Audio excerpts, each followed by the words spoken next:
Bom podermos estar aqui mais uma vez. Fico contente de vocês estarem aqui na minha casa mais uma vez, né? Para aprendermos do Senhor. É isso que é importante, é isso que vai ficar para nós, né? Tudo vai passar, mas fala que as palavras do Senhor não passarão, né? E nós estamos aqui porque cremos nisso, né? Então esse é o importante para a gente. Às vezes as pessoas falam, eu perdi tempo com tal coisa, né? E nós estamos ganhando tempo com a palavra do Senhor, aprendendo do Senhor, né? Para que possamos alcançar o nosso objetivo, né? Que é um dia ir morarmos no céu, né? Amém. Glória a Deus por isso, né? Eu vou ler só um trechinho aqui só um versículo aqui de Provérbios. Provérbios 4, 23, né? A palavra de Deus nos diz assim. Provérbios 4, 23.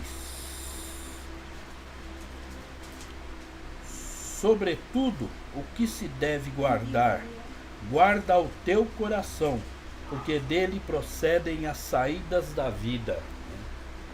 A gente temos sempre que estar atento, né? Porque o nosso coração, a palavra diz que enganoso é o coração do homem, né? E muitas vezes nós deixamos nos levar pelo nosso coração, pelas nossas emoções, né?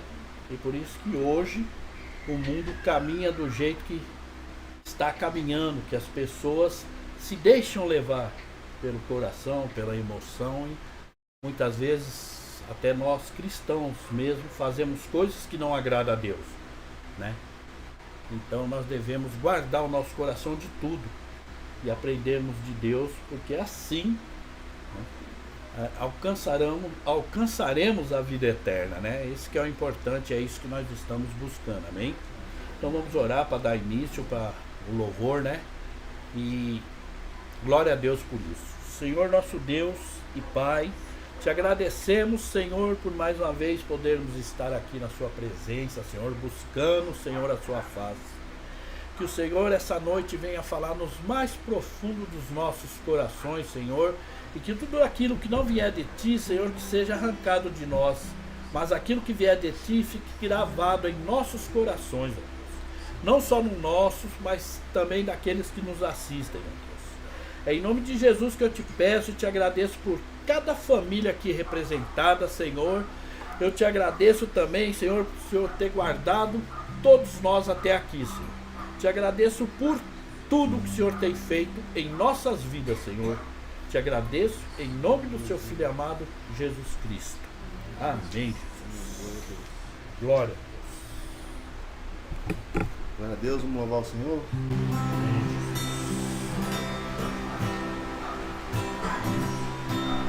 Eu olho para tu e para a cruz eu vou, teu sofrer participar. Da tua obra eu vou cantar. Meu Salvador, na cruz mostrou o amor do Pai, o amor do Pai, justo Deus,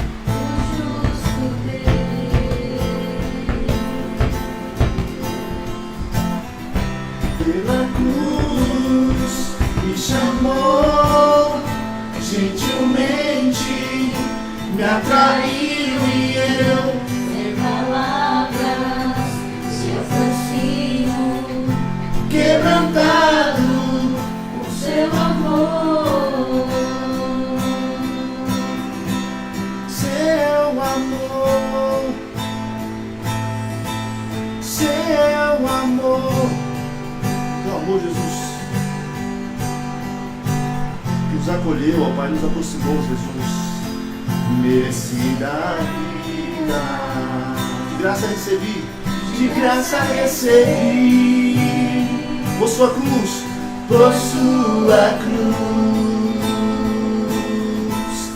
da morte me livrou, trouxe minha vida, eu estava condenado,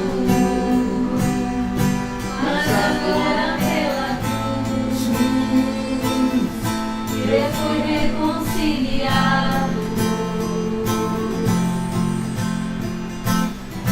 pela cruz me chamou, gentilmente me atraiu e eu, sem palavras, te aproximo, quebrantado o seu amor.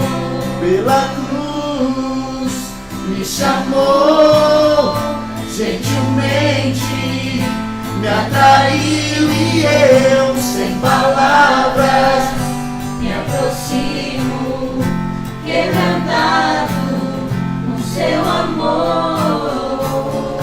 impressionante é o seu amor.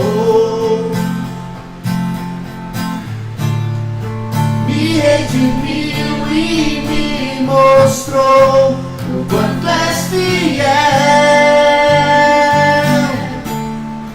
Impressionante é o seu amor.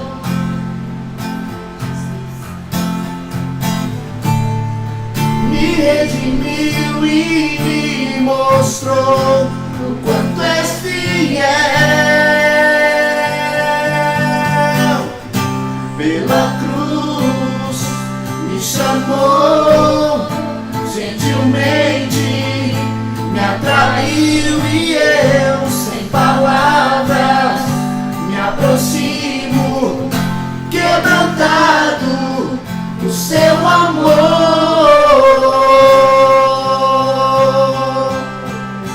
Obrigado, Jesus, teu grande amor. Obrigado, Pai. Louvado e engrandecido seja o teu santo nome, Pai. Maravilhoso seja, Pai. Adorado, Pai. Não há outro igual a ti, Jesus. Porque ele vive, posso crer no amanhã. Porque ele vive, posso crer no amanhã. Porque ele vive, vou não há, mas eu bem sei, Eu sei que a minha vida está nas mãos do meu Jesus, que vivo está. Deus enviou seu Filho amado pra me salvar e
Glórias a Ti, Pai amado. Tu vive, Tu reinas, ó Pai, para todo sempre, Jesus.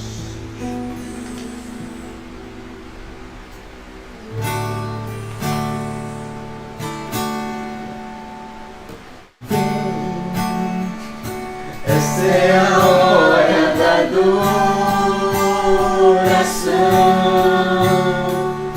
Vem pra Ele teu coração. Vem assim como estás para adorar. Vem assim como estás diante do Pai. Vem.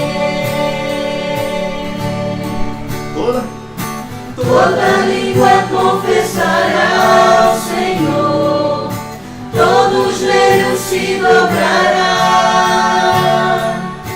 Mas aquele que há de escolher o tesouro maior terá.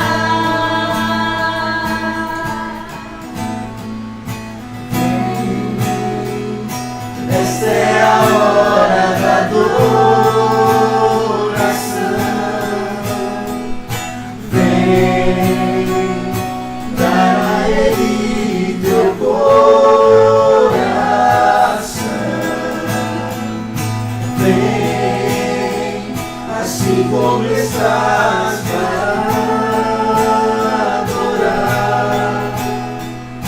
Vem assim como estás diante do Pai. Vem,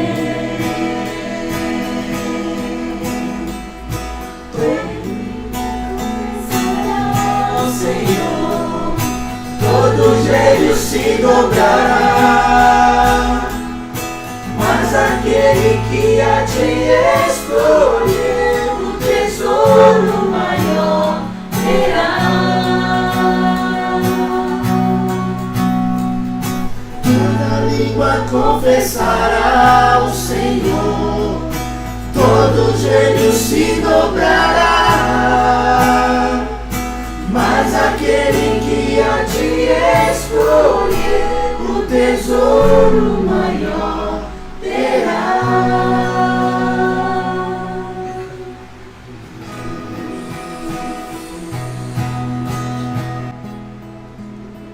Glórias a Ti, Pai amado. Obrigado, ó Pai, pelos louvores, ó Pai, entoado a Ti, Senhor. Obrigado pelo fôlego, ó Deus, que Te adorou, Te louvou, Senhor. Obrigado, ó Pai. Que a Tua palavra venha falar conosco, ó Pai. Que ela seja semeada em terra fértil e que ela produza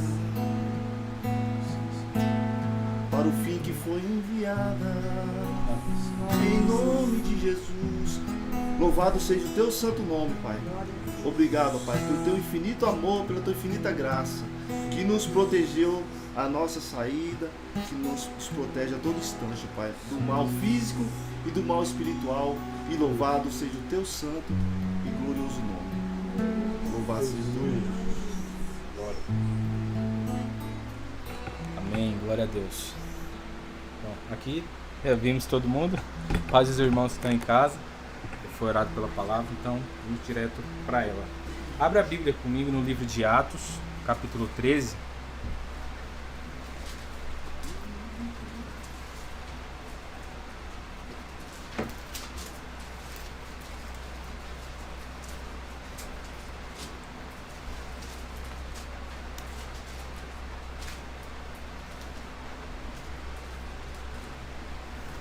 Amém?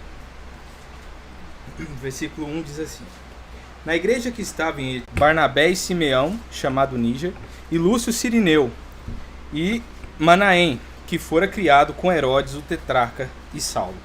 E servindo eles ao Senhor e jejuando, disse o Espírito Santo: Apartai-me a Barnabé e a Saulo para a obra que os tenho chamado.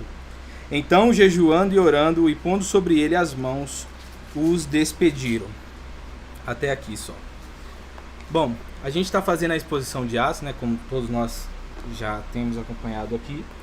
E o livro de Atos, né, o Alcio já falou sobre isso, também já falei algumas vezes, ele tem algumas divisões, né, pelo menos duas divisões estruturais do contexto geral da epístola e do livro em si. E nós podemos classificar as duas como sendo a primeira, né, a que a gente viu até o capítulo 10, 12 ali, que é onde o evangelho que tinha sido pregado por Jesus, né, o evangelho da salvação, ainda estava dentro dos termos de Jerusalém, porque os discípulos de Jesus ainda não haviam entendido que o evangelho era para ser pregado para todas as nações, etnias, né, como a gente viu. Só em Atos eles vão entender isso quando o Espírito Santo... E até o momento eles, eu acho que não tinham ainda entendido que aquilo que Jesus disse para eles não saírem dos termos de Jerusalém era até que eles fossem revestidos do Espírito Santo.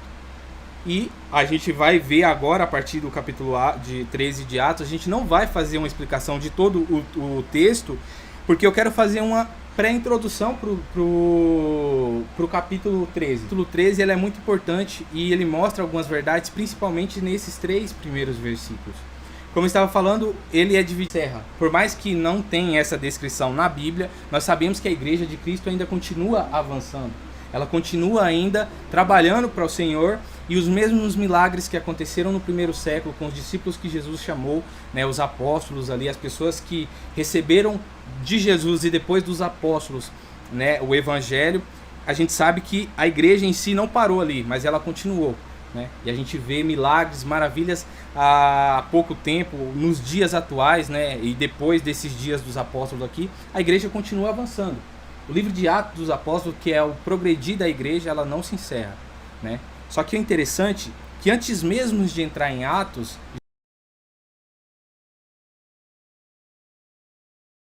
como está falando, quando a gente olha na cronologia da história, né, daquilo que Deus planejou antes da fundação do mundo, a gente vai ver que ele, né, o próprio Deus, sabia que todas as coisas que aconteceu, né, primeiro casal pecando, permitindo com que o pecado entrasse no mundo e através disso tornasse o mundo, né, governado pelo próprio Satanás. Pedro vai dizer isso na sua segunda epístola, que por aquilo que nós somos vencidos, aquilo torna nosso Senhor. Satanás tentou Adão e Eva e eles cederam, e obviamente a gente vai ver textos dentro das escrituras falando que o mundo jaz do maligno, né, que o diabo ele governa as potestades da maldade em várias regiões do globo, né? Então a gente vê que a partir desse primeiro casal entrou o pecado no mundo, como Paulo fala, né? E Deus já sabia disso, porque ele era onisciente. Ele sabia que todas essas coisas aconteceriam. Paulo ainda fala que todos pecaram em Romanos 6 e foram destituídos da glória, né, de Deus. Então, partindo desse princípio, Deus já sabia que todas essas coisas aconteceriam. E nós, pelas nossas próprias forças, a gente jamais conseguiria chegar a Deus. Era necessário que Ele traçasse um plano. E a gente vai ver dentro dessa cronologia, desde o início até os dias da igreja, né, que isso foi criado por Deus. Ele criou o homem já sabendo que tudo aconteceria. E desde o princípio, como eu citei no penúltimo culto, Ele já criou formas pela qual o homem pudesse se achegar a Ele novamente. Depois que acontece aquilo do primeiro casal pecar, ele mata o animal e ele castiga os homens ali, né? A gente vê uma progressão, depois Deus acabando com a maldade, com o dilúvio, matando todos os homens que não quiseram, né, ouvir ali Noé. E através de Noé ele tenta, ele reconstrói, né, a humanidade, podemos dizer assim. E vai acontecendo essa narrativa de história. Depois Deus levanta, através de Abraão, um povo. Ele tira Abraão da casa do pai dele, da terra dele, para levar para um outro lugar que ele mostraria, prometendo para Abraão que dele seriam benditas todas as terras, todas as famílias da terra. E Deus, ele criou esse plano já pensando na salvação do homem. Como eu citei no outro estudo que a gente fez sobre Atos 10, Deus, ele queria que através do povo israelita, dos judeus, todas as outras nações pudessem se achegar a Deus. O propósito pelo qual Deus cria aquele povo separado dentre os outros povos era que eles alcançassem as outras nações, e as outras nações fossem benditas. Porém, a gente vai ver dentro da narrativa do Antigo Testamento todo que o povo de Israel foi, né, um povo que não deu ouvido a Deus, se desviou daquilo que ele queria, do propósito que Deus queria para eles, né? E eles vivem uma vida totalmente desagradável a Deus. A tirar alguns, né, que a gente vê como Elias e tantos outros profetas e pessoas que devotaram a sua vida a Deus, o povo em si de Israel, na sua grande maioria, deturpou aquilo que Deus queria que eles cumprissem, né? E desde o princípio, como eu citei do primeiro casal, Deus faz uma promessa, que nasceria de uma mulher, né, semente do homem, e ele pisaria na cabeça, representando Jesus, que ele nasceria de uma mulher, e ele pisaria na cabeça da serpente, que seria Satanás. Deus promete isso através de Abraão, que nasceria, né? E a gente vai ver, e o escritor de Hebreus, ele fala que tudo aquilo que estava no Antigo Testamento é a sombra daquilo que viria, ou a sombra das bênçãos vindouras, né? Então tudo que aconteceu no Antigo Testamento era uma sombra daquilo que viria a acontecer na Nova Aliança. Deus, ele faz esse plano não fazendo com que o povo de Israel se tornasse uma marionete, como algumas pessoas falam, mas se Deus já sabia, né, Jesus ia nascer, por que ele já não nasceu? Ou por que ele já não foi enviado desde o princípio, para não precisar ter... Deus, ele foi tentando, só que o propósito e o plano de Deus, ele não nos obriga a fazer. Ele deu o livre-arbítrio para nós, e a decisão, né, que nós temos, na realidade ele nos deu a opção de tomar a decisão, de fazer ou não a vontade dele, né? Nós podemos ou não colaborar com aquilo que Deus planejou para nós e para a humanidade em si. E a gente, como eu citei, vê que o povo de Israel não cumpriu isso e não fez aquilo que Deus havia planejado. Então era necessário que Jesus nascesse. E aí a gente vai ver, chegando, né, no nascimento de Jesus, que ele nasce, cresce, ele vai assumir o seu ministério. A gente vai voltar em algumas questões que ele ensinou dentro do seu ministério, só lembrando que a gente está seguindo uma linha cronológica para a gente entender, né, algumas verdades que a gente precisa refletir sobre Atos aqui no capítulo 13. Então Jesus, ele ensina, né, ele vai passar durante aqueles 3 anos ensinando as verdades que hoje nós devemos e temos que obedecer, né? E depois ele morre, é crucificado, e depois ele né, como a gente sabe muito bem, ressuscitado ali, nos oferecendo a salvação, o plano da salvação, o propósito pelo qual Deus criou todas as coisas. Paulo, escrevendo na primeira carta de Efésios, a epístola aos Efésios, no capítulo 1, ele diz que antes da fundação do mundo, Deus nos elegeu como filhos dele. E aí ele vai fazer uma série de narrativa falando sobre a vinda, a morte, ressurreição de Jesus, o plano pelo qual Jesus veio cumprir aqui. E ele diz que todas essas coisas foram planejadas ou, né, já estabelecidas antes mesmo da fundação do mundo. A gente vê que em Apocalipse, quando o novo céu e a nova terra, né, é estabelecida ali, e esse mundo há de passar, quando Jesus voltar a estabelecer o seu reino, diz que o novo céu e a nova terra está preparado desde a fundação do mundo. Jesus, em Mateus 24, também declara isso, que o novo céu e a nova terra está preparado desde a fundação do mundo. Nós entramos, então, dentro da narrativa da história da igreja, a nova aliança. Porque Deus estabeleceu uma nova aliança, porque na antiga aliança eles não cumpriram o plano e o propósito dele, que era salvar todo o homem. Que era através de um povo, as outras pessoas, as outras nações, receber a oportunidade também de salvação e de se achegar a Deus. E aí a gente vai ter o período, né, da igreja aqui primitiva, onde a gente está vendo em Atos até agora, a igreja, desde o dia em que Jesus voltou aos céus até aqui o capítulo 13, passou aproximadamente, no mínimo, 20 anos. Então veja o tempo que a igreja já tinha demorado para entender o que Jesus, né, tinha ordenado que eles fizessem. Eles ainda tinham essa falta de consciência, essa falta de entendimento daquilo que Deus mandou e ordenou que eles cumprissem. Como eu citei no início, Deus falou, né, Jesus falou para eles que até que eles fossem revestidos, o que era para eles ficar. Depois disso era para eles irem pregando, né, e levando o evangelho da salvação. E aí, como eu citei, a gente entra nesse período aqui, onde a igreja vai começar a levar o evangelho. A gente vai ver agora nos próximos capítulos de Atos, Paulo, Barnabé, depois Paulo e Silas e outras pessoas indo por todas as regiões ali, levando o evangelho, pregando o evangelho da salvação aos gentios, às outras nações, o evangelho de Cristo alcançando as outras pessoas. Só que quando nós chega na história ali, né, em 300, 400 depois de Cristo, a gente vai ver o que os historiadores chamam de o período das trevas da igreja, onde a igreja fica em um período, né, obscuro. A gente sabe muito bem que esse período de obscuridade da igreja, ela não representa a igreja de Cristo. Porque a igreja de Cristo ela é imaculada, ela não tem mácula. A igreja de Cristo verdadeira, ela não é corrompida, independente do que possa acontecer. A verdadeira igreja de Cristo, ou os verdadeiros servos de Cristo, eles não se corrompem, independente da situação. Nesse período é onde a igreja católica assume o poder, né, e vai até 1500 ali com a reforma de Lutero, a gente vê o que eles chamam, né, de período de trevas da igreja. Só que, como eu disse, a gente sabe que essa não é a verdade. Que a igreja de Cristo, apesar de estar sufocada pelo poderio ali da igreja católica, ela não foi totalmente destruída, porque Cristo mesmo declarou que as portas do inferno não prevaleceriam sobre a sua igreja. Então, talvez nós não temos esse contexto, essa história onde a igreja está fazendo, né, nesse período onde a igreja católica assume o poder, a gente não vai ter uma história clara do que a igreja de Cristo, a igreja verdadeira de Cristo fez, mas a gente sabe que ela não se perdeu, ela não ficou, né, totalmente vencida. E aí a gente vai ver Lutero vindo ali, propondo a reforma, e nesses últimos 500 anos a gente vê um novo renovo da igreja, onde a igreja começa a entender o que é o plano e o propósito de Deus, né?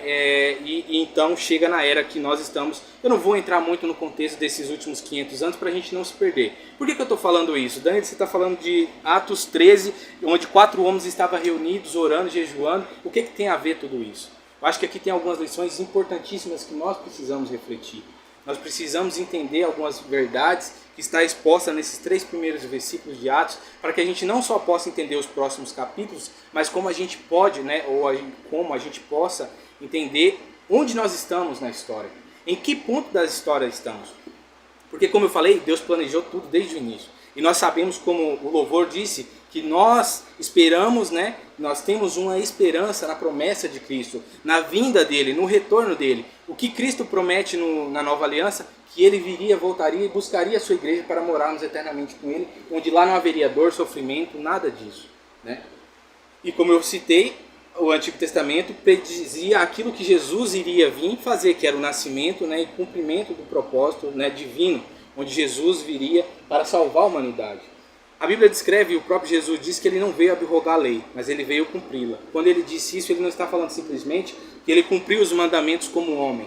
Lógico, ele cumpriu os mandamentos como homem, mas ele veio cumprir ou dar finalização naquilo que foi criado por Moisés, né, pelo sacerdócio levítico. O escritor de Hebreus fala que onde há mudança de sacerdócio, há mudança de lei. E nós sabemos que a mudança que houve foi da velha aliança para a nova aliança. E essa nova aliança engloba a igreja, como eu disse, Atos não foi encerrado no capítulo 28. Ele continua sendo escrito pela igreja verdadeira de Cristo. E nós precisamos entender, como eu disse, em que pontos dessa história, ou em que ponto dessa cronologia dos planos e propósitos de Deus nós estamos, para que a gente possa entender o papel nosso, né? Então, para a gente entender um pouco melhor sobre esse ponto em que nós estamos, algumas verdades que nós precisamos, né, meditar sobre. O livro de Atos, ele é a descrição daquilo que Jesus viria fazer. Mas em Mateus, no capítulo 24, Jesus estava ensinando sobre os últimos dias para os seus discípulos. Abre comigo no capítulo 24 de Mateus.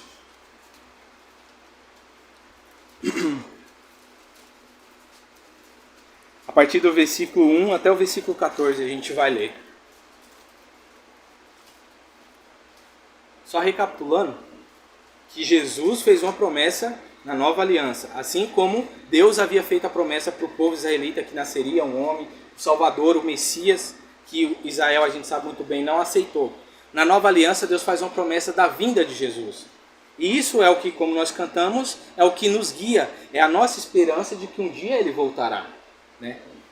Em Mateus 24, no versículo 1, Jesus ensinando para os seus discípulos acerca daquilo que viria a ser, né, os últimos dias, ele diz assim: E quando Jesus ia saindo do templo, aproximaram-se dele os seus discípulos para que lhes mostrassem a estrutura do templo. Jesus, porém, lhes disse: Não vedes tudo isso? Em verdade vos digo que não ficará aqui pedra sobre pedra que não seja derribada.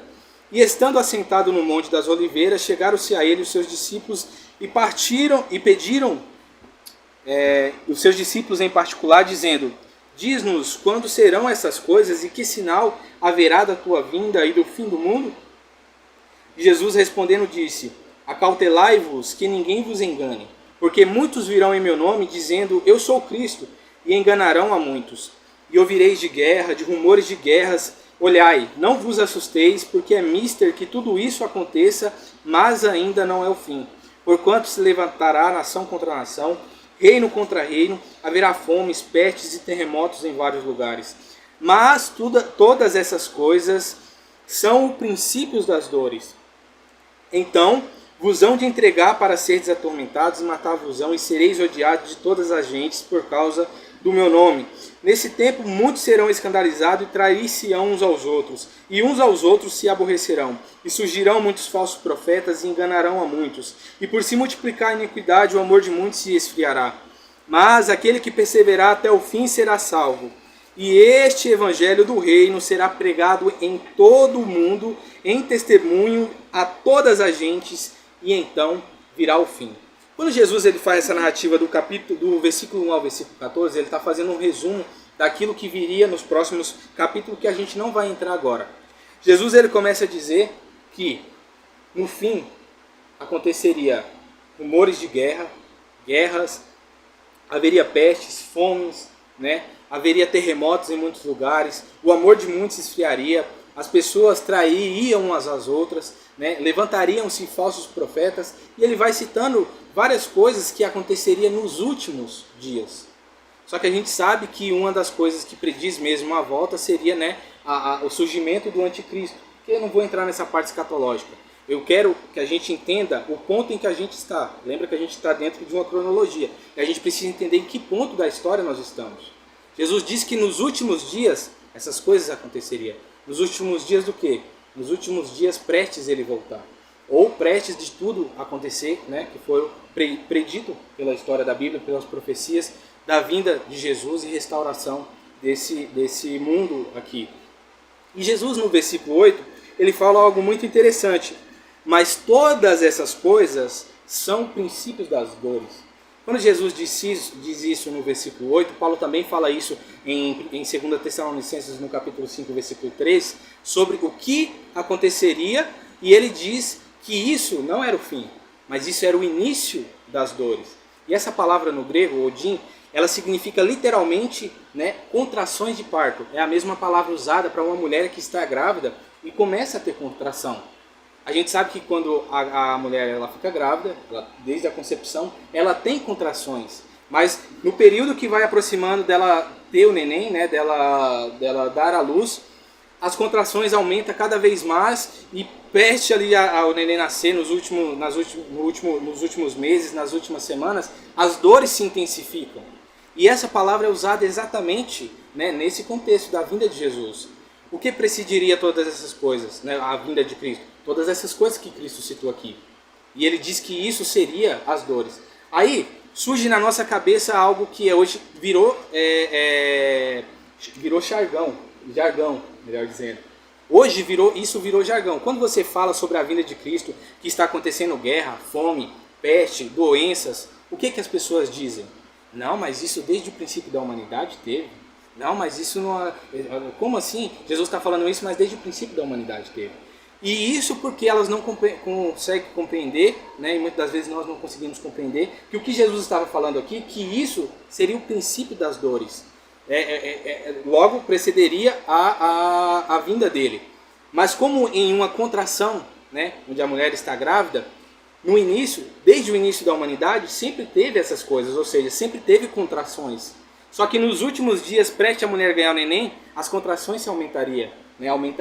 E nos últimos dias essas coisas multiplicariam e aconteceriam mais. E aconteceria essas coisas em um curto período e espaço de tempo, né? E o que isso significa? Significa então que quando essas coisas começassem a acontecer com mais frequência, então já estaria prestes a acontecer o que Jesus disse, que ele já estaria à porta. E quando nós olhamos hoje para o contexto histórico do mundo, nós vemos que nos últimos anos, nas últimas décadas, isso tem se intensificado cada vez mais. Desde o princípio da humanidade sempre teve guerra, sempre teve fome, né? Sempre teve família irando um com o outro, irmãos, né? Pessoas irando uma com a outra. Sempre ouvi isso, mas nunca como nos últimos dias, nos dias que nós vivemos hoje. Desde o princípio da igreja, Paulo vai exortar, João vai exortar, Pedro vai exortar os falsos mestres que haviam dentro das igrejas, mas nunca como hoje. Hoje o que nós mais vemos é essas coisas acontecer. O ano de 2023 mal iniciou, tivemos um terremoto que matou mais de 40 mil pessoas na Síria. Tivemos aqui no litoral de São Paulo várias inundações que destruiu várias casas, várias famílias. Nos últimos anos nós vimos as doenças se multiplicar.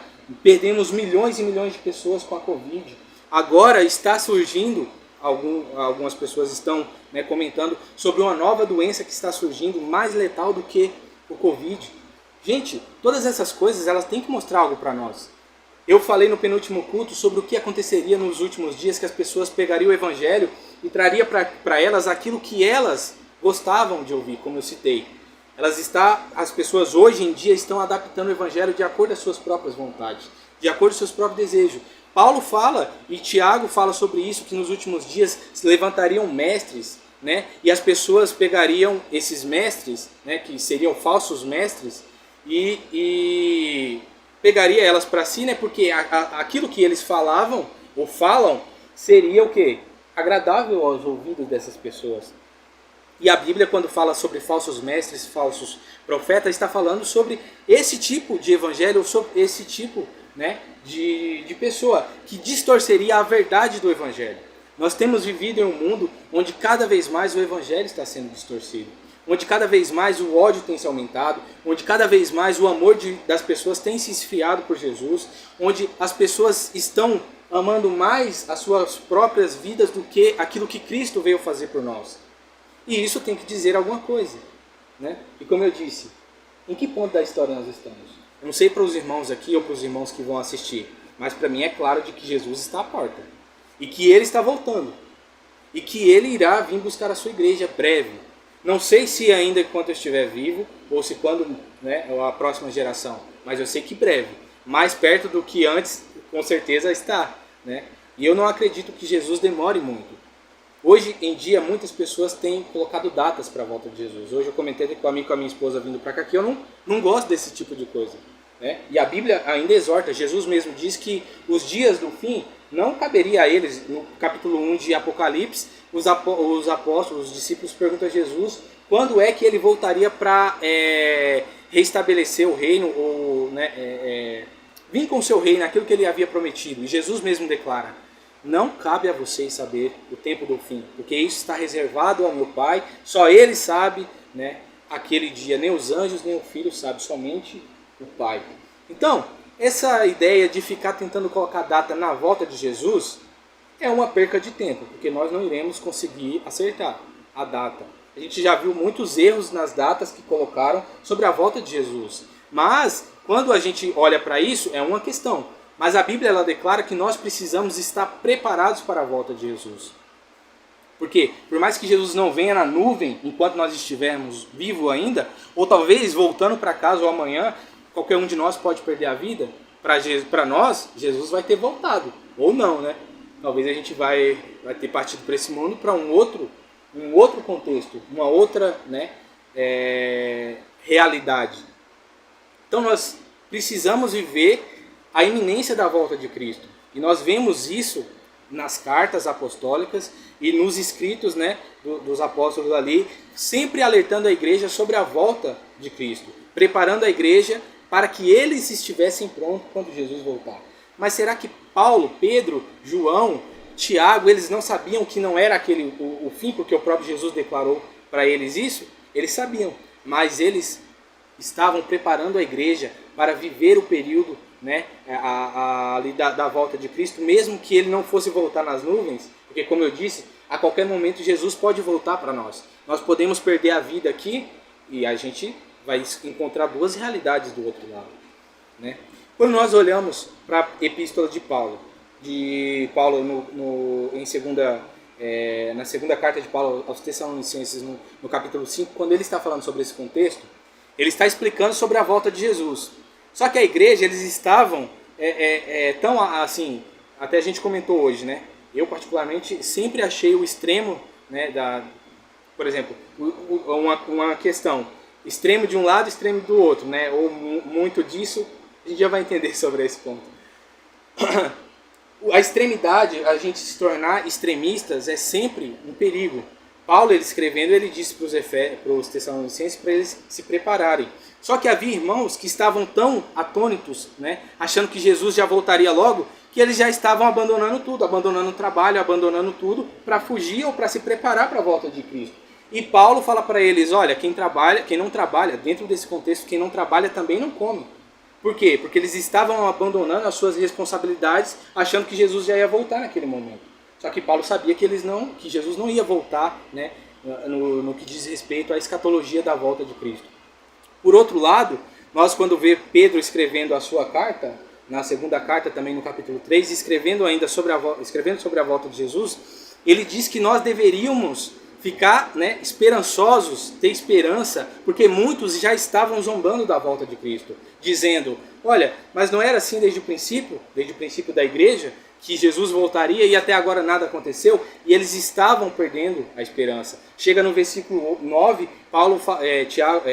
Pedro fala para eles, né, que para que eles depositassem a esperança, deixa eu só verificar se é o versículo 9, ele fala algo muito interessante, que é uma das coisas que a gente vai abordar aqui. Na segunda carta dele, não precisa abrir no capítulo 3, versículo 9, o Senhor não retarda a sua promessa, ainda que alguns tenham por tardia, mas é longânimo convosco, não querendo que alguns se percam, senão que todos venham a arrepender-se.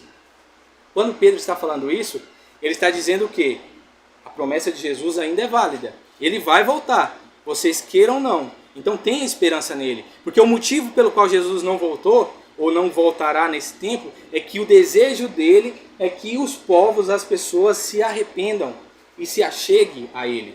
Porque não faria sentido Jesus criar a igreja com 12 ou alguns discípulos que a gente vê ali, e logo depois disso voltar e acabar o mundo sem que o evangelho fosse, né, chegasse às outras pessoas. Aí surge mais uma pergunta, tá, mas o que tudo tem a ver, né, com Atos capítulo 13? A gente já vai entrar lá, garganta, tá?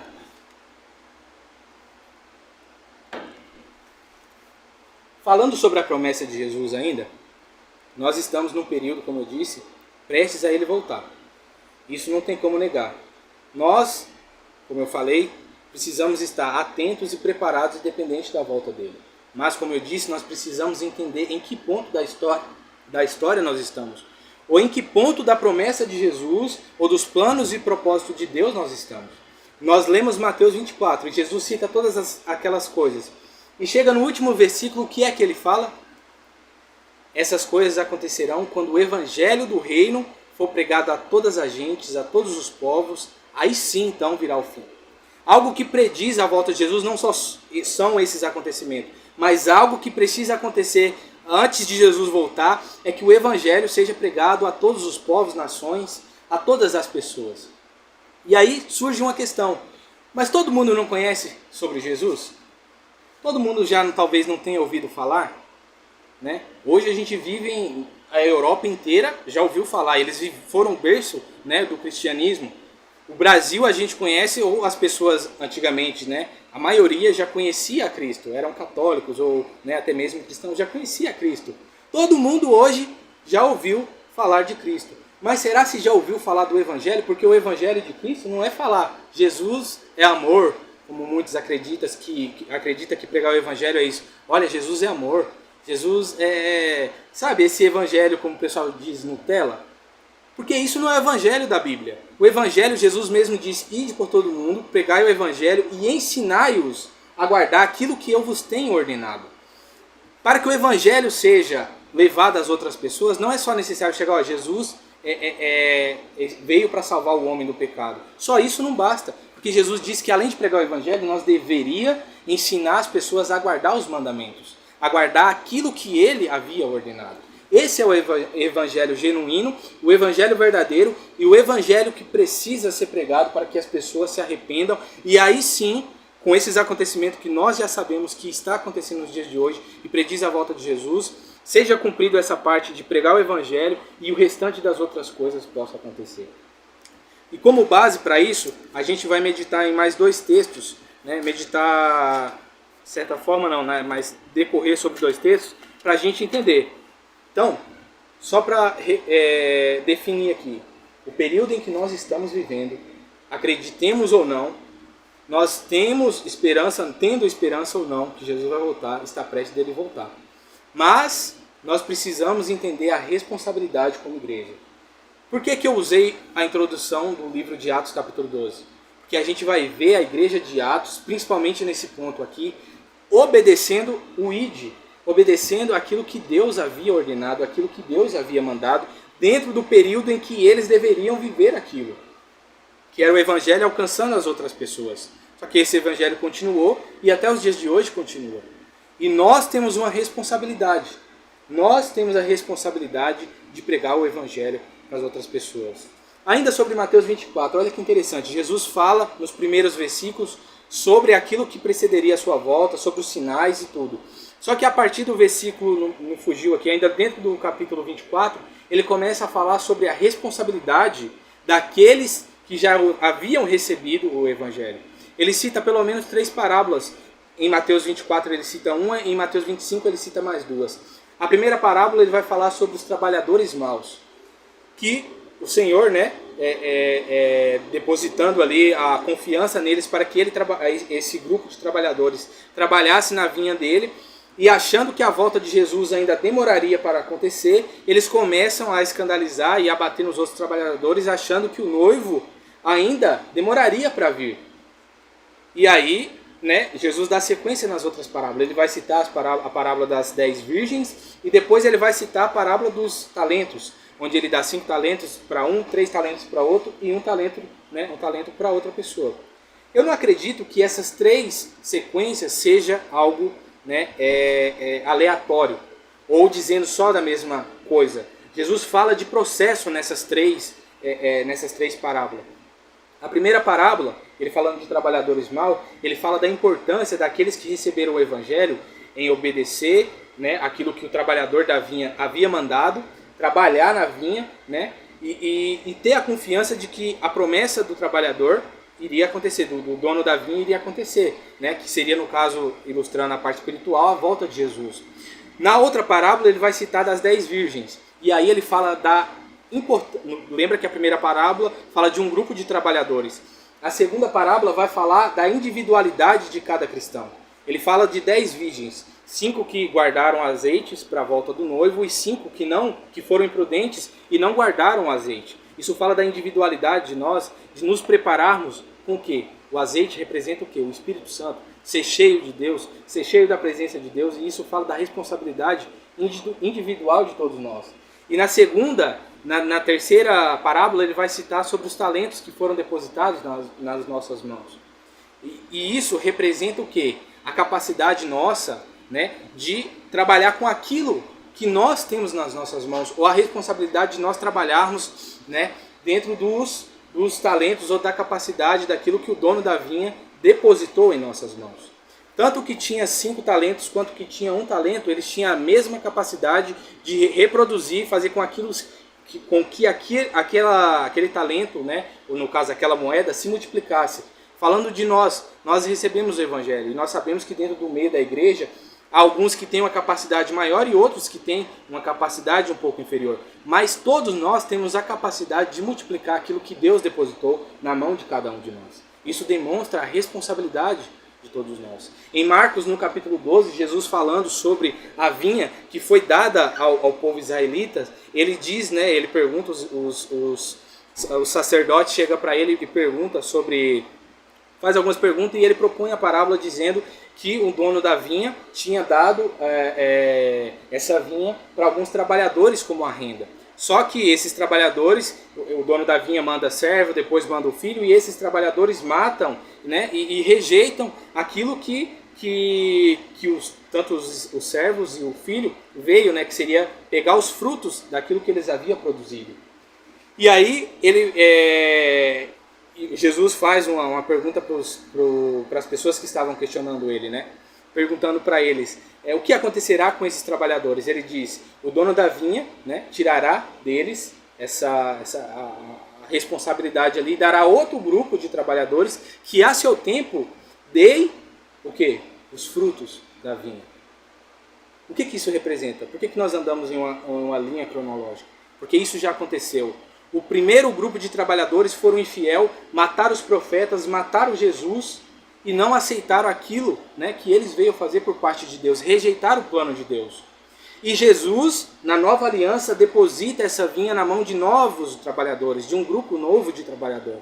Mas cabe a nós decidirmos se nós vamos ser infiéis como o primeiro grupo de trabalhadores ou vamos ser fiéis e entregar ao seu tempo o fruto da vinha, né, que representa ali os frutos que Jesus irá vir naquele dia pegar.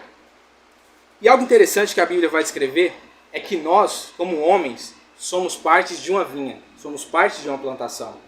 Nós somos considerados dentro da Bíblia como uma plantação, né? E normalmente essa plantação tem que dar fruto, enfim.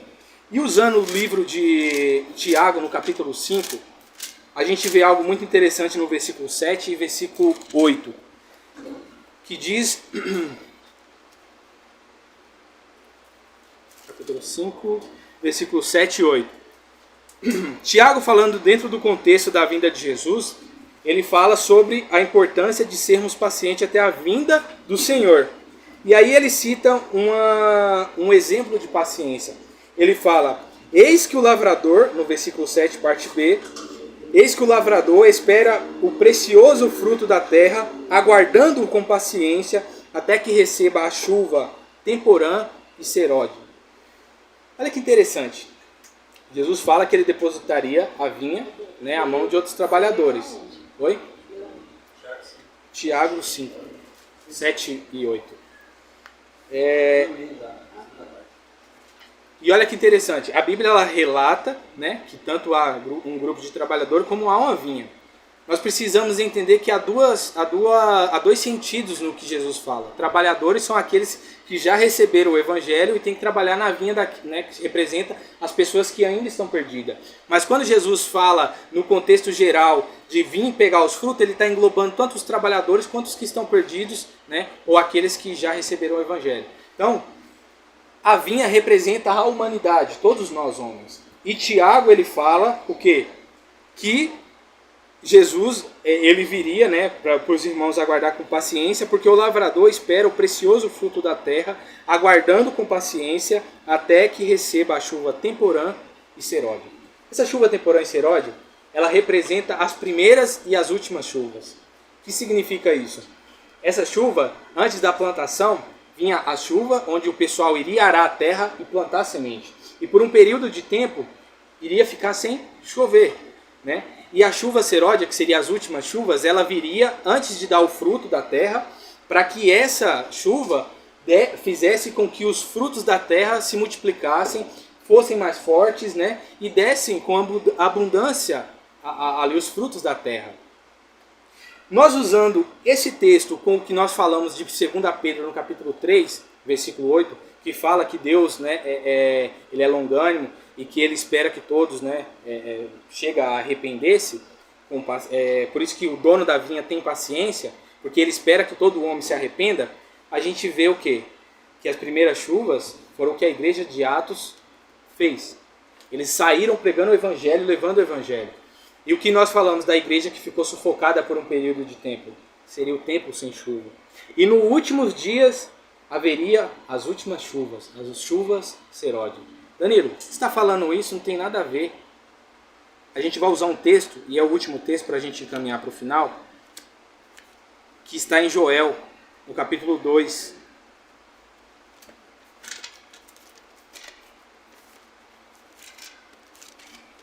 Joel, capítulo 2, a partir do versículo 12.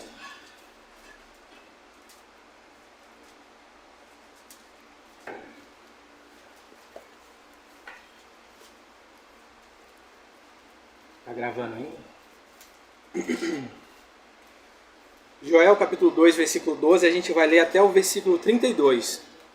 A Bíblia diz assim: ainda assim, só antes da gente começar aqui, o povo de Israel estava passando por um período de seca E eles estavam enfrentando não só fome, né, como muitas coisas dentro ali do contexto deles, né? Eles estavam passando fome, estavam, né, em um período de seca. O capítulo 1 vai falar sobre aquilo que as pragas, a seca, né?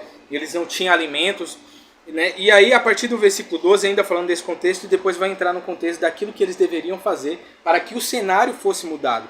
A partir do versículo 12, Joel, inspirado por Deus, diz assim: ainda assim agora mesmo, diz o Senhor, convertei-vos a mim de todo o vosso coração, e isso com jejuns e choro e com pranto, e rasgai os vossos coração e não as vossas vestes, e convertei-vos ao Senhor vosso Deus, porque Ele é misericordioso e compassivo e tardio em irar, e grande em beneficência, e se arrepende do mal.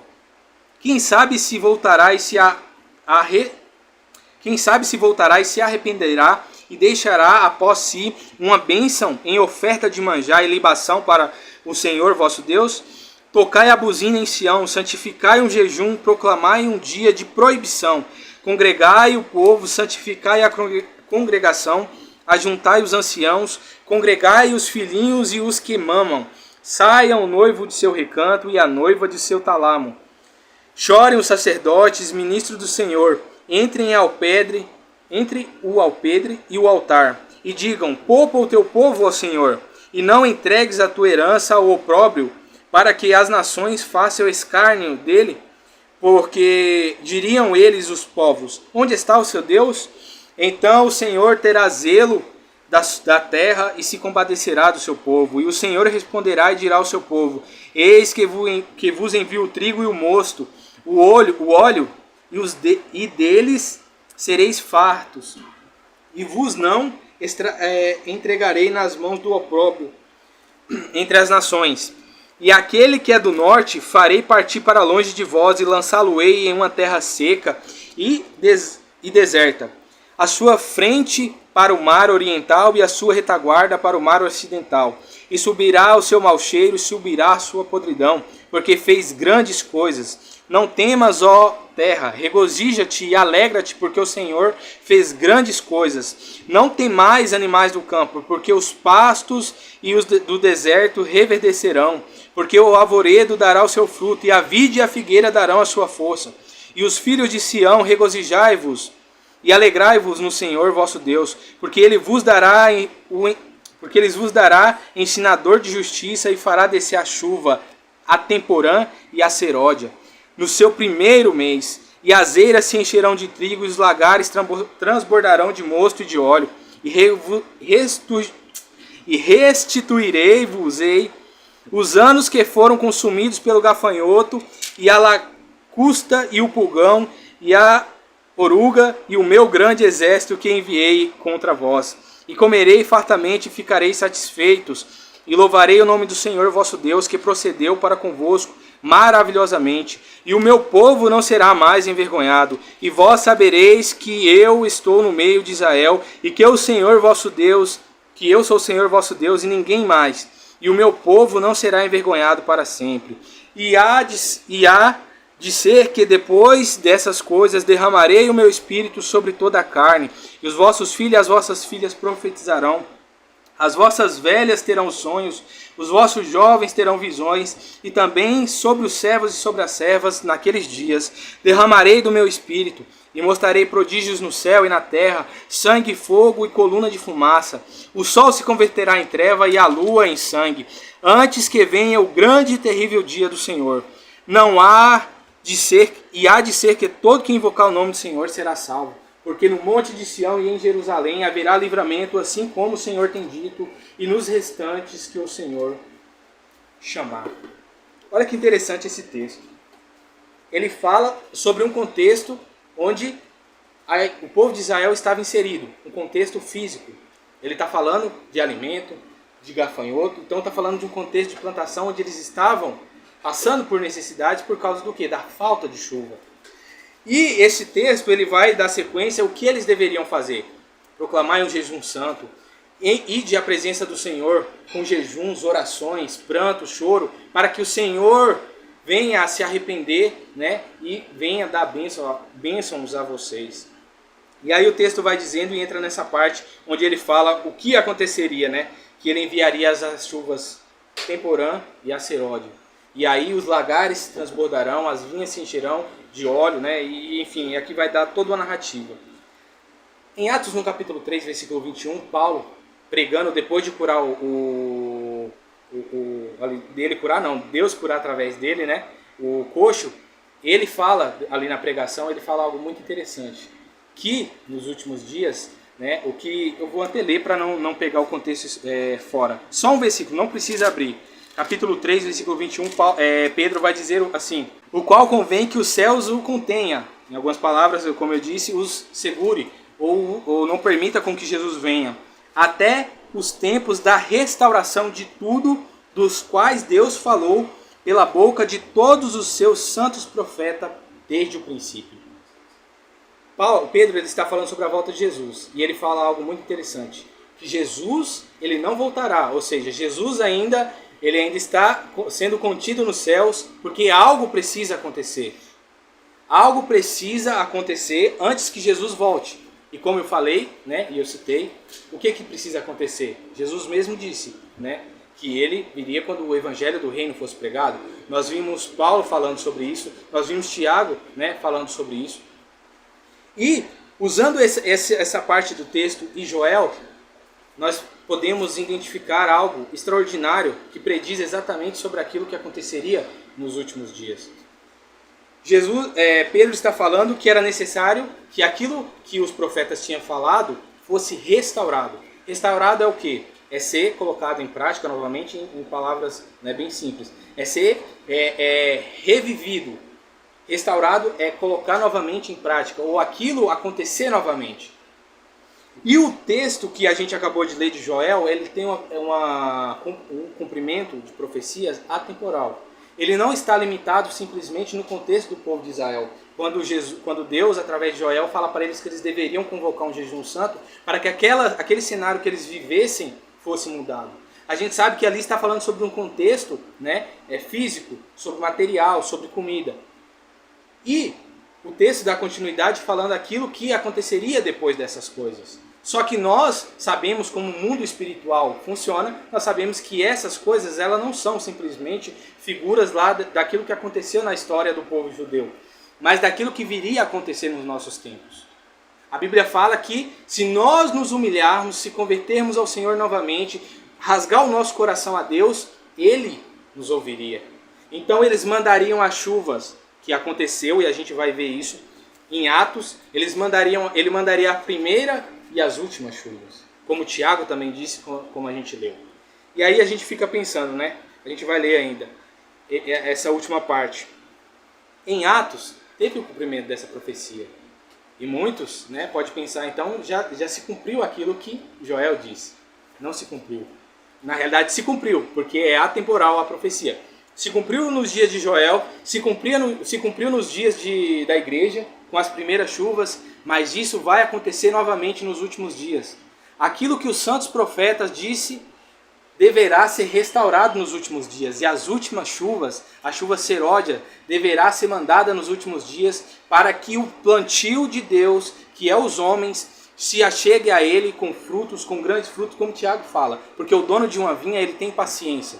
Espera as primeiras e as últimas chuvas. Deus ele é paciente, como a gente viu em 2 Pedro, no capítulo 3. Que Deus ele não quer que as pessoas se arrependam. E, portanto, por ele não querer que as pessoas se arrependam, não, se percam.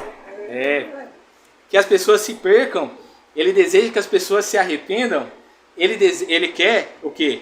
Que nesses últimos dias as pessoas entendam o Evangelho, para que as pessoas se acheguem a ele e se convertam de todo o coração. A profecia de Joel, como eu disse, ela não finaliza nem lá e nem no livro de Atos. Por quê? A Bíblia vai dizer... Eu fechei aqui.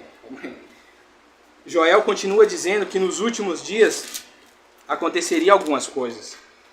No versículo 28 ele diz: e há de ser que depois dessas coisas derramarei o meu espírito sobre os vossos filhos, e as vossas filhas profetizarão, e os vossos velhos terão sonhos, os vossos jovens terão visões. E também sobre os servos e sobre as servas, naqueles dias derramarei do meu espírito. O que isso significa? Que aquilo que aconteceu nas primeiras chuvas da igreja de Atos, no capítulo 2, da igreja receber as primeiras chuvas, que era o revestimento do evangelho, deverá acontecer nos últimos dias, que é a chuva seródia. Quando fala sobre esse derramado do Espírito Santo, ele deve acontecer e será restaurado nesses últimos dias. Aí fica a pergunta, mas por que não já aconteceu? Nós já não temos o Espírito Santo? Temos, mas algo que nós precisamos entender, assim como Jesus falou, a igreja precisa estar revestida para que o evangelho seja anunciado aos outros povos. Nós, como igreja, no ponto em que nós estamos prestes à volta de Jesus, nós precisamos entender qual é a nossa responsabilidade, qual que é o nosso dever nesses últimos dias. O texto vai dizer que se nós nos humilharmos ao Senhor e buscar em jejuns, em oração, Ele ouvirá e Ele mandará as últimas chuvas para nós. E por que eu andei por todos esses caminhos para falar de Atos capítulo 1, ou Atos capítulo 3, versículo 1 até o 3? Porque o que é que a igreja de Atos estava fazendo no capítulo 3? Jejuando, orando a Deus, buscando.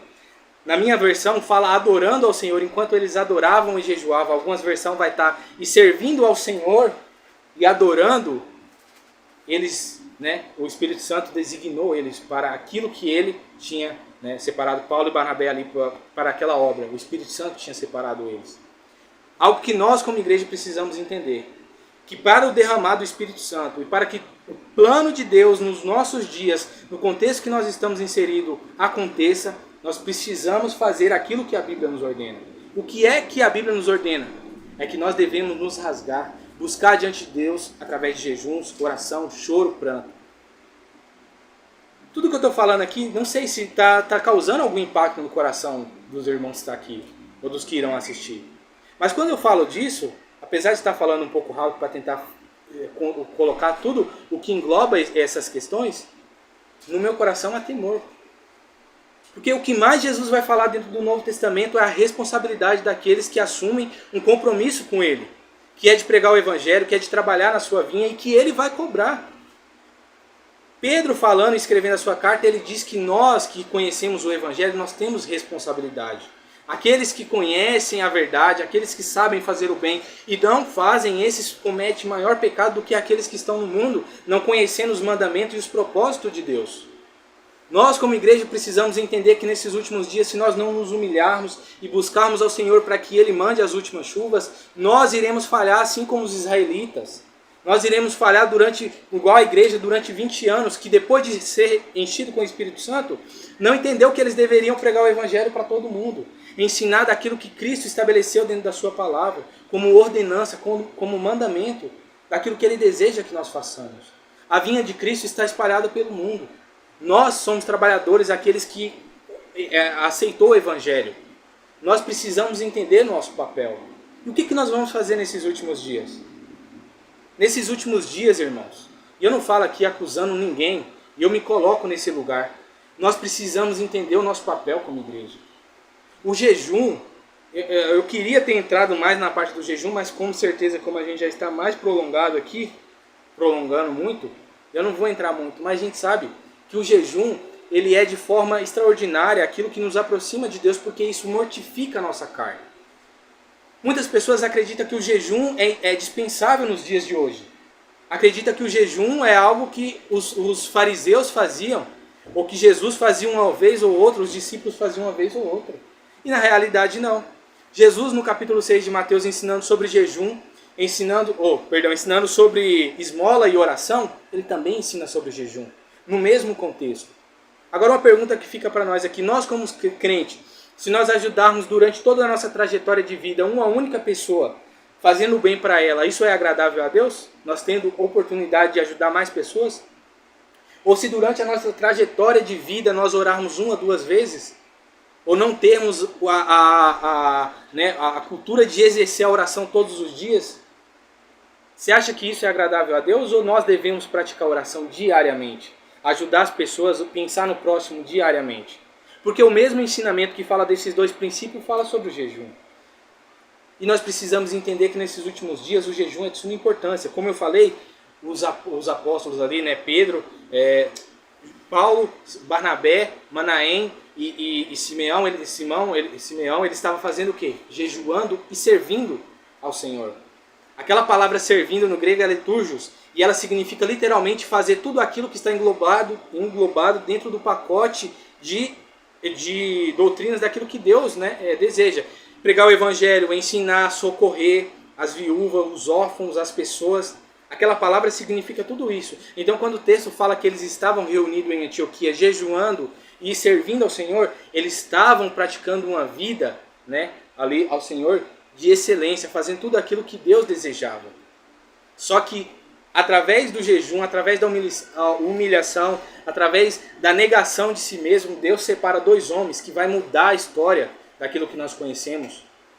Eles dois começam a espalhar o evangelho, vai para Chipre, depois sobe para Galácia, e muitas pessoas se achegam. A gente vê no capítulo 14 de Atos, Paulo sendo apedrejado, e no outro dia, mesmo sendo apedrejado quase até a morte, ele levantando e falando do amor de Cristo para as outras pessoas. Ele não se deixa abater por causa daquilo que aconteceu com ele, mas ele continua exercendo aquilo que Deus mandou, porque ele mesmo declara que ele considerava tudo perca. Tudo dessa vida ele considerava como perda para ganhar a vida de Cristo ou para exercer aquilo que Cristo tinha designado que ele exercesse. E nós como igreja, nós precisamos entender que o nosso papel nesses últimos dias é buscar ao Senhor. A profecia de Joel, como eu falei, nesse contexto onde Deus manda eles buscarem, né, o Senhor com jejuns, oração, humilhação para que Deus mandasse as chuvas, ali estava falando de algo físico. Mas será se o espiritual não tem muito mais importância do que o físico? Porque o desejo de Deus é que nenhum homem se perca, mas que todos venham ao conhecimento da verdade e se arrependam. E o que é que nós, como trabalhadores, temos feito nesses últimos dias? O que é que nós vamos fazer a partir de hoje? Nós vamos ouvir essa pregação ou essa reflexão, nós vamos esquecer daquilo que Deus nos manda ou da responsabilidade que nós temos? E eu digo aqui, porque todos nós sabemos e a Bíblia deixa claro isso, que aqueles que não cumprirem aquilo que sabem cumprir, no caso sendo os mandamentos, fazer o bem, terá mais do que consequências maiores do que aqueles que não conhecem. Nós como igrejas precisamos fazer a vontade de Deus nesses últimos dias.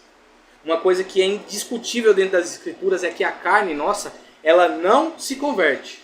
Paulo em Gálatas, do capítulo 5, ele vai falar sobre a corrupção da carne, sobre aquilo que a carne deseja, e ele fala que a nossa carne, no versículo 17, milita contra o Espírito, e o Espírito milita contra a carne, esses se opondo um ao outro para fazer a vontade de cada um deles, né? A alma, o Espírito fazer a sua vontade, a carne fazer a sua vontade. No versículo 24, ele diz, né, que nós deveríamos crucificar a nossa carne. Quando nós conhecemos a Cristo, nós deveríamos crucificar a nossa carne, né, e abandonar as práticas da carne. Então o que isso significa? Significa que nesses últimos dias nada mudou, a carne continua desejando as mesmas coisas do que antes, e o Espírito desejando as coisas espirituais. Mas uma verdade indiscutível, por isso que eu queria entrar no jejum, mas não vamos entrar, isso é assunto para outro dia. Algo que faz com que a nossa carne seja crucificada é o jejum. O jejum ele é prática da vida cristã. Ele deve ser prática da vida cristã. E aqui eu não estou falando para jejuar 40 dias, porque a gente vai ver vários relatos de jejum diferentes. Jejuar é se abster de comida, literalmente, mas também pode ser de outras coisas. E quem tem problemas pode se abster de comidas como Daniel e comer só legumes, ou fazer um jejum de meio período. Tem várias formas de fazer o jejum. Por que isso? Porque isso ajuda na mortificação da carne, para que o espírito seja vivificado e através dele nós possamos fazer a vontade de Deus. Não é à toa que Deus manda através de Joel o povo se humilhar em jejuns, um santo jejum. Ele estava convocando toda a nação de Israel para que fizessem um jejum, para que Deus pudesse ouvir. Estava falando de uma humilhação, né, humilhando a carne para que a vontade de Deus fosse feita. Que eles pudessem adentrar no espiritual através do Espírito, fazendo a vontade de Deus. O jejum, nesses últimos dias, ele é de suma importância porque ele resgata as verdades daquilo que Pedro falou. Que as profecias dos santos profetas, daquilo que os profetas falaram, deveriam ser resgatados. E quando essas profecias acontecerem, quando o avivamento acontecer, tanto individualmente quanto mutualmente, nós viveremos aquilo que a Bíblia descreve como sendo as últimas chuvas, aquilo que Deus fará nos últimos dias, onde muitas pessoas ouvirão do Evangelho, muitas pessoas se converterão a Cristo. E eu não quero dar continuidade porque eu acredito que toda a verdade que foi dita aqui, né, espero que tenha ficado claro nos nossos corações. Não há necessidade da gente ficar, né, voltando em todos esses pontos em si. Mas resumindo, Deus ele criou um plano, gente. Ele criou um plano e um propósito desde o princípio da humanidade. O povo de Israel falhou no plano e no propósito de Deus. Deus vem e estabelece a nova aliança, o Novo Testamento. O que é que nós vamos fazer? Nós vamos falhar também? Ou nós vamos cumprir a vontade de Deus e os planos e propósitos dele nesses últimos dias?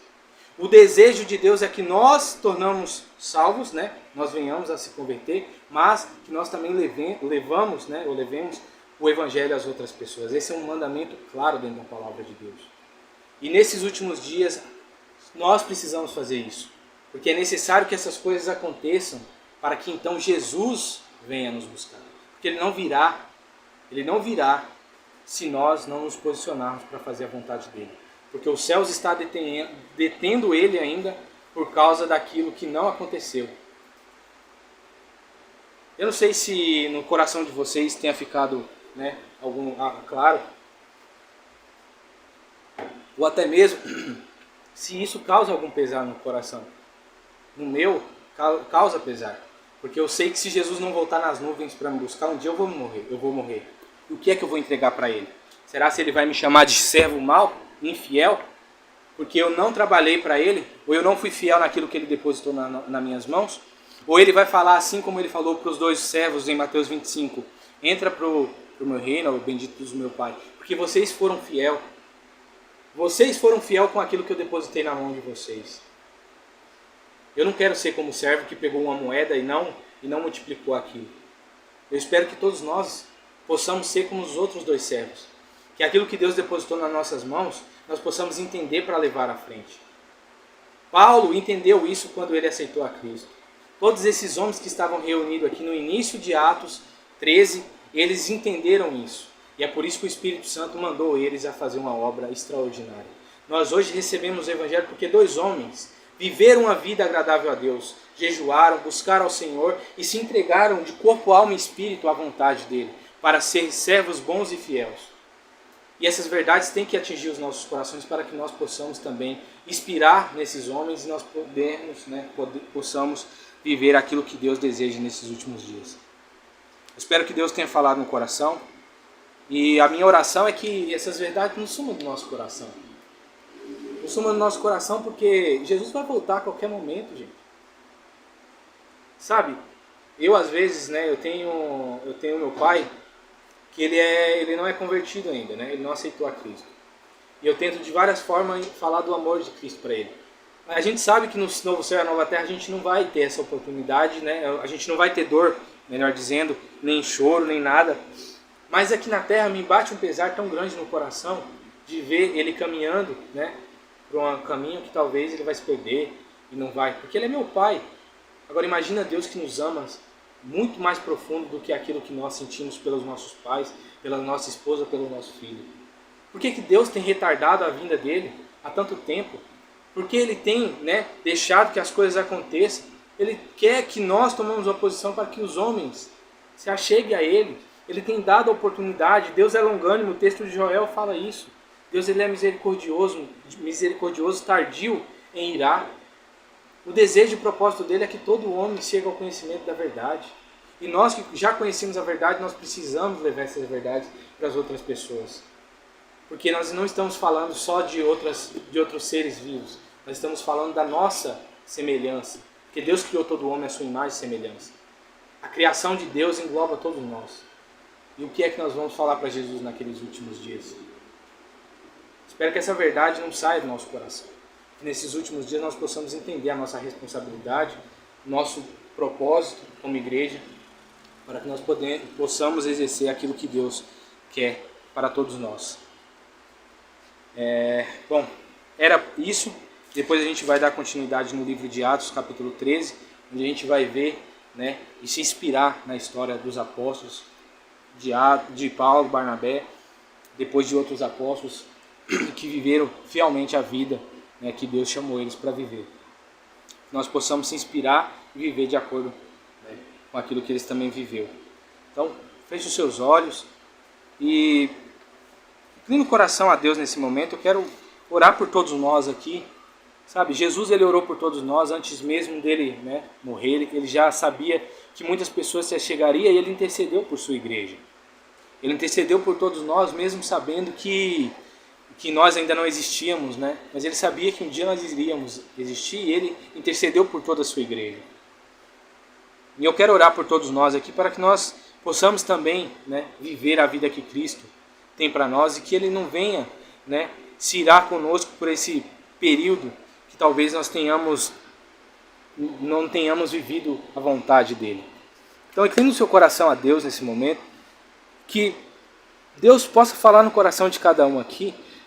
Como eu disse, eu não quero de forma nenhuma julgar ninguém, nem apontar o dedo para ninguém, porque isso não cabe a mim, quem sou eu. Mas eu quero que cada um aqui eleve o coração a Deus, porque cada um se conhece, sabe as obras que tem feito ou não feito. E de acordo com isso, nós precisamos identificar, né, o que nós queremos. Se nós queremos ser salvos ou não. Então, deixa o Espírito Santo de Deus falar no coração de cada um aqui. Pai Santo e Eterno Deus, nós te louvamos, Senhor, porque a sua graça e misericórdia, ela transcende o tempo, Pai. Tudo aquilo que o Senhor descreveu desde o princípio, Pai, se cumpre até os dias de hoje. Nós sabemos que o seu plano é perfeito e tudo aquilo que o Senhor criou, Pai, é perfeito.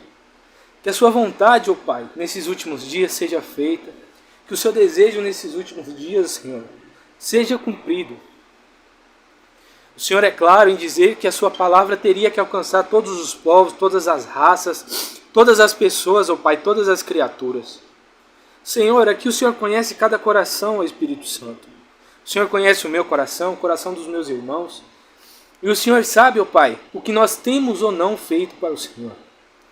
Pai, que nesses últimos dias, Senhor, nós não venhamos ser como servos infiéis. Que nós não venhamos, ó Pai, falhar naquilo que o Senhor criou. Visita cada coração nesse momento, ó Pai. Traga, Senhor, em cada coração aquilo que o Senhor deseja para cada vida. Traga em cada coração, ó Pai, o plano e o propósito do Senhor para as nossas vidas. Para a vida da sua igreja, para o trilhar da sua igreja, ó Pai. Mostra para nós, Senhor, aquilo que está de errado, ou aquilo que o Senhor deseja aprimorar. Ou se nós temos nos tornado, ó Pai, talvez como a igreja ali antes do capítulo 13, que não tinha entendido ainda o que o Senhor ordenou. Ó Pai, traga à tona, ó Pai, todo esse entendimento. Traga à tona a sua verdade, ó Pai. Nos ilumina para que nós possamos viver a sua verdade nesses últimos dias. Nos dê, ó Pai, a capacidade de viver. Mande as últimas chuvas, ó Pai, para que a sua plantação, Senhor, dê os frutos. E dê frutos fortes, ó Pai. Dê frutos, ó Pai, que sejam realmente, Senhor, cheios de vida. Ó Senhor Deus, nós te clamamos neste momento. Visita, ó Senhor, o coração dos nossos irmãos que vai assistir esse vídeo também. Fala em nossos corações neste momento, ó Espírito Santo. Nós precisamos rasgar os nossos corações ao Senhor. Nós precisamos nos desbruçar, ó Pai, na busca ao Senhor. Nos humilharmos ao Senhor, ó Pai. Nós entendemos isso, então nos ajude, Senhor, nesses últimos dias, para que a sua igreja viva o seu propósito, o seu plano, Senhor. Traga em nossos corações a verdade daquilo que o Senhor deseja. Eu quero interceder pela vida dos meus irmãos, para que cada um deles aqui, ó Pai, e a minha vida, venha entender o seu plano e o seu propósito. Venha entender, ó Pai, o que o Senhor deseja. Venha amadurecer os nossos corações e o nosso entendimento para que nós possamos viver a Tua vontade. Eu declaro, crendo que essa é a Sua vontade, porque o Senhor diz, ó Pai, que se nós pedirmos segundo a Sua vontade, o Senhor ouvirá e fará, ó Pai, aquilo que nós pedirmos. Então, Senhor, eu sei que essa é a Sua vontade, porque a Sua palavra diz. Nos mostra, Senhor, nesse momento aquilo que o Senhor deseja. Nos mostra, Senhor, qual é a Sua vontade. Nos mostra, ó Pai, aquilo que nos tem afastado de Ti. Traga à tona, ó Pai, que nós possamos nos humilhar e viver a Tua vontade, ó Pai. E que nós venhamos dar os frutos que o Senhor deseja nesses últimos dias. Eu te agradeço, ó Pai, porque o Senhor é misericordioso. E eu te peço nesse momento, ó Pai, em nome de Jesus, visita cada coração, não só hoje, mas todos os dias, ó Pai. Que nós não venhamos esquecer das Suas verdades, que nós não venhamos esquecer dos Seus planos, dos Seus propósitos. Em nome de Jesus, ó Pai. Aleluias e amém, Senhor.